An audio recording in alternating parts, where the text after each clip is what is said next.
যে 24 সালের নির্বাচনের আগে কিন্তু আওয়ামী লীগের প্রধানমন্ত্রী শেখ হাসিনা বারবার বিভিন্ন চক্রান্তের কথা বলছেন। সুশীল সমাজ এটার বিরুদ্ধে ব্যাপক কথাবার্তা বলছে। আর আমরা যারা আমজনতা ভিডিও নিচে গিয়ে শুধু লিখছি নাটক কম করো প্রিয়। তাহলে কিন্তু এরপরে সেই হিসাবটা এই দেশের জনগণ বুঝে নিতে চাইবে।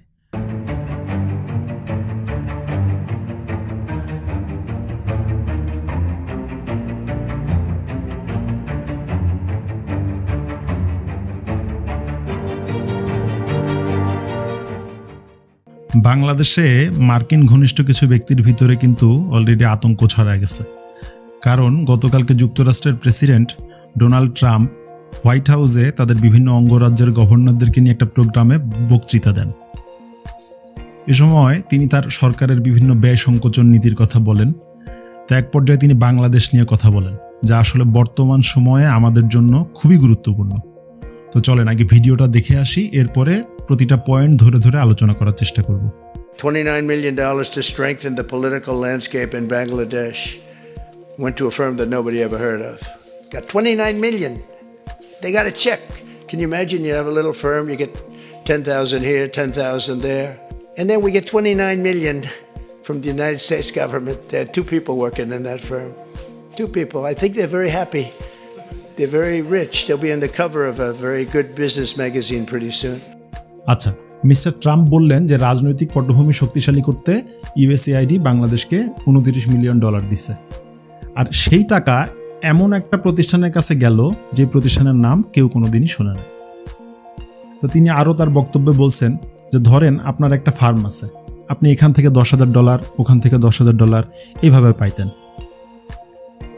আর তারপর যুক্তরাষ্ট্রের কাছে $29 মিলিয়ন পেয়ে গেলেন, অথচ সেই প্রতিষ্ঠানে মাত্র 2 জন কাজ করেন।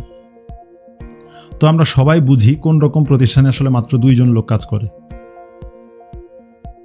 আচ্ছা, এরপর তিনি আরও কি বললেন, মাত্র 2 জন মানুষ, আমার তো মনে হয় তারা এখন খুবই খুশি, তারা বিরাট ধনী হয়ে গেছে। এরপর তিনি বললেন এমন বিশাল প্রতারণার মাধ্যমে অর্থ অর্জনের জন্য আমার মনে হয় খুব শিগগিরই একটা অর্থনীতির ম্যাগাজিনে তাদের ছবি ছাপা হবে। এখন এই বিষয়টাকে আমাদের সবাই বলছেন যে বা বলার চেষ্টা করছেন যে ট্রাম্প সাহেব মজা করেছেন, কিন্তু আমার কাছে এটা মোটেও মজা মনে হয়নি। এত বড় একজন নেতা মজার ছলে আসলে গুরুত্বপূর্ণ মেসেজ দেন। সামনের দিকে আপনারা দেখবেন যে ফিনান্সিয়াল ম্যাগাজিনগুলোতে আমাদেরকে চোখ রাখতে হবে কবে কার ছবি আসে। আচ্ছা, এখন আমাদেরকে একটা জিনিস বুঝতে হবে যে এই টাকাটা আসলে বাংলাদেশে কি কারণে দেয়া হয়েছে। তো ওই তাদের যে এই ভূমিকাটার মধ্যে লেখা ছিল বাংলাদেশের রাজনৈতিক পটভূমি শক্তিশালী করার জন্য ইউএসএআইডি আর ডিএফআইডি এই 2টা প্রতিষ্ঠানের মাধ্যমে বাংলাদেশে টাকা দিছে, $29 মিলিয়ন দিছে। তো আচ্ছা, আপনারা বলেন তো এই টেকনাফ থেকে তেঁতুলিয়া, আপনারা তো সারা বাংলাদেশে আমরা বসবাস করি, তো আপনাদের কোনো এলাকায়, কোনো গ্রামে, কোনো উপজেলায়, কোনো জেলায় কখনো রাজনৈতিক দলের শক্তি বৃদ্ধি এবং জনগণকে রাজনৈতিকভাবে সচেতন করা হচ্ছে এরকম কোনো প্রোগ্রাম দেখছেন? আমার চোখে পড়ে নাই আর কি। আসলে আমার কাছে মনে হয় যে এটা একটা সাইনবোর্ড, আর এই সাইনবোর্ডের আড়ালে এটা ছিল একটা চক্রান্ত। আর একটা জিনিস চিন্তা করে দেখেন যে ট্রাম্পের নির্বাচনী ঘোষণাতেই কিন্তু ছিল যে ওনার আমেরিকা ফার্স্ট, মানে আমেরিকা তার প্রথম প্রাধান্যের লিস্টে থাকবে এখন। তো ওনার যে কথা আর কি এই মুহূর্তে, ওনার কথা হচ্ছে আমার দেশের জনগণের টাকা দিয়ে ভাই আমি আর একটা দেশে গণতন্ত্র শক্তিশালী করার জন্য কেন লাফালাফি করতে যাব। তো এই কারণে উনি ইউএসএআইডির সমস্ত অর্থায়ন বন্ধ করে দিছে। এখন প্রশ্ন হচ্ছে যে 24 সালের নির্বাচনের আগে কিন্তু আওয়ামী লীগের প্রধানমন্ত্রী শেখ হাসিনা বারবার বিভিন্ন চক্রান্তের কথা বলছেন।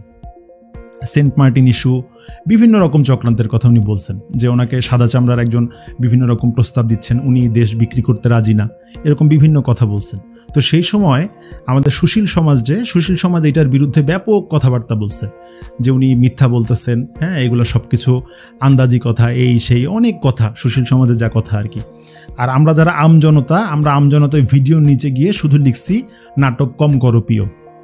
আপনারা ভিডিওগুলো দেখবেন যে আওয়ামী লীগ তখন যাই বলতো তার নিচেই সবাই নাটক লিখত, সবই তাদের কাছে নাটক মনে হইতো। তো এখন আমার প্রশ্ন হচ্ছে সেই সুশীল সমাজের কাছে, তো এখন তো আপনারা বলছিলেন যে শেখ হাসিনা মিথ্যা বলছে, তাহলে এখন যদি আপনাদের সৎসাহস থাকে তাহলে আমেরিকা সরকারকে বলেন যে তারা প্রকাশ করুক যে 2জন ব্যক্তিকে আপনারা জেনে আসেন যে কোন সেই 2জন ব্যক্তি, আপনারা বের করেন, এটা তখন আপনাদের দায়িত্ব। আর টাকা তো আমাদের দেশের লোকই পাইছে, তাই না? তো আমাদের দেশে যে এতগুলো মিডিয়া, এই মিডিয়াগুলোরও তো কিছু দায়িত্ব আছে, সব তো ট্রাম্প বলে দিবে না। তো অনুসন্ধানী প্রতিবেদন করেন, করে বের করেন যে কারাই সেই দুইজন ব্যক্তি বের করতে তো আর খুব বেশি সময় লাগবে না। এখন আমি হয়তো বা জানি না, বা আমরা আমজনতা যারা, আমরা হয়তো বা জানি না যে কোন এনজিওতে দুইজন লোক কাজ করে, বা কোন প্রতিষ্ঠানে বা কোন ফার্মে দুইজন লোক কাজ করে। কিন্তু যারা এগুলা সংশ্লিষ্ট, যারা এই সেক্টরে কাজ করে, তারা তো অবশ্যই জানে। তো তারা দরকার হলে আমেরিকা প্রশাসনের সাহায্য নিয়ে বের করুক কোন দুইজন। আর সবচেয়ে বড় কথা হচ্ছে যে কোন দুইজনের লোভের কারণে আজকে বাংলাদেশটাকে এইভাবে পরিকল্পিতভাবে অস্থিতিশীল করা হইলো, হ্যাঁ, এটা প্রমাণ করার দায়িত্ব কিন্তু এখন আপনাদের। আর নয়তো যদি ট্রাম্প সাহেবের কথা অনুযায়ী দেশের মানে কোনো মিডিয়ায়, মানে বিশ্বের কোনো মিডিয়া, ফিনান্সিয়াল যে মিডিয়াগুলো আছে, সেই মিডিয়াগুলোতে যদি কারো নাম প্রকাশিত হয়, তাহলে কিন্তু এরপরে সেই হিসাবটা এই দেশের জনগণ বুঝে নিতে চাইবে। তাই আমার কাছে মনে হয় যে আপনারা সময় থাকতেই, আপনাদের যেহেতু শেখ হাসিনার দাবিকে মিথ্যা বলছিলেন, তাহলে সৎসাহস থাকলে এখন আমেরিকা প্রশাসনের কাছে নামটা আপনারা নিজেরাই মানে স্বপ্রণোদিত হয়ে জানতে চান যে কোন সেই দুইজন ব্যক্তি।